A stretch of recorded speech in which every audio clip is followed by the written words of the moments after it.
Reporting from GenCon 2018, I'm here at the booth of Portal Games, where they are showing a new game that is not quite out there yet. I guess it's in production / development, but it looks neat and interesting. So I asked Luke if he could give us a little bit of a sense of what the game is all about. Sure. So thank you. Yeah, of course. So this is Monolith Arena. Fans of Neuroshima Hex will be glad to know that this is Neuroshima Hex mechanics applied to a fantasy theme. So basically what we have here is what we have displayed are the Dwarven Guardians and the Dark Forest Elves and Creatures. Additional factions include the Human Empire as well as the Lords of the Abyss. So a very traditional kind of fantasy theme. So dwarves and elves and humans and traditional Monolith Arena mechanics applied to this theme. The difference is in Monolith Arena you have these monoliths.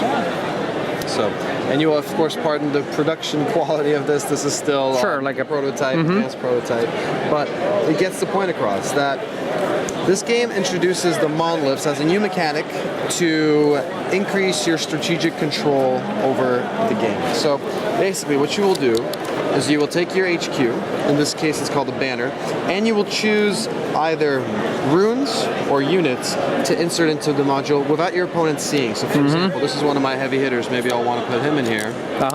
And for example, maybe I want to boost him by using this rune or maybe this rune. So this is completely not seen by the opponent, and then this gets dropped onto the field as a normal HQ, or in this case banner would. So throughout the game I play the game normally using commands, using runes, these are the modules, or using my units, but at any point, as long as I'm not placing a tile onto a field, I can choose to break apart my monoliths. So the difference is that if I'm not placing a rune or a unit, I can choose to break apart my monolith. The way that works is the banner stays in place, and then these two I can arrange in whichever way I want, as long as they're touching. I see.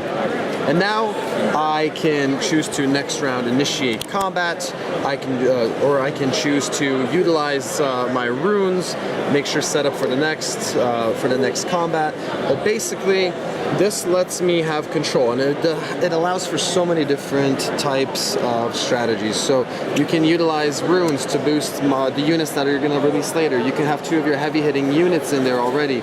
You can have a defensive rune potentially for another faction.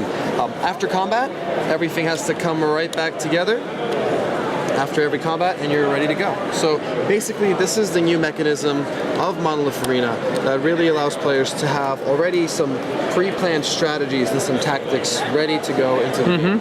And how do you resolve combat for those that may not know Neuroshima? So combat is resolved by making a combat command. So throughout the game, fans of Neuroshima Hex will know that you draw 3 tiles out in front of you. You have to discard one. You choose 2 to keep. So that means that sometimes you may not have tiles that you necessarily want.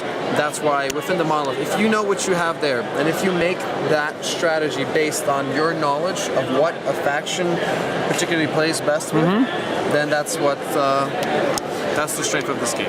Excellent. How long does it take to play?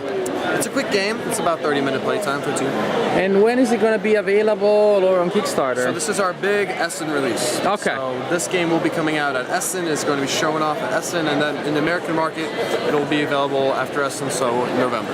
Excellent. Thank you so much for telling us about Monolith Arena.